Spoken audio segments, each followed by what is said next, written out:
TIG welding, or tungsten inert gas welding, is a highly precise and clean welding process used widely in industries that require strong, high-quality welds. Also known as gas tungsten arc welding, GTAW, this process uses a non-consumable tungsten electrode to produce the weld. The weld area is protected from atmospheric contamination by an inert shielding gas, typically argon or helium, which helps to maintain a stable arc and prevents oxidation. TIG welding is known for its versatility and ability to weld thin materials and non-ferrous metals such as aluminum, magnesium, and copper alloys with high precision. The TIG welding process begins with the welder using a torch that holds a tungsten electrode. When the torch is activated, an electric arc forms between the tungsten electrode and the workpiece, generating intense heat that melts the base metal.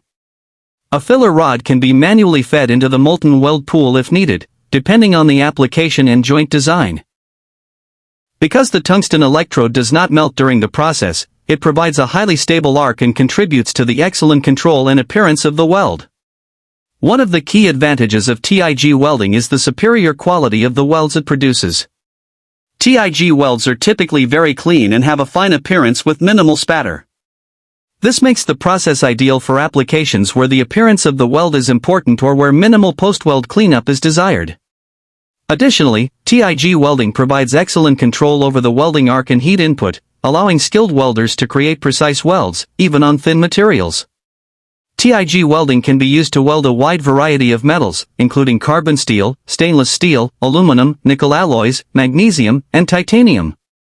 It is particularly valued in industries like aerospace, automotive, food processing, and pipe welding, where high-strength and corrosion-resistant welds are required. Its ability to weld both ferrous and non-ferrous metals makes it one of the most flexible welding processes available. Despite its many advantages, TIG welding also has some limitations. It is generally slower than other welding processes such as MIG, metal inert gas, or stick welding, and it requires a higher level of skill and coordination. The need for both hands to operate, one for the torch and one for the filler rod, makes it more demanding than single-handed methods. Additionally, TIG welding equipment tends to be more expensive, and the process is less suitable for welding thick materials quickly due to the lower deposition rate. A proper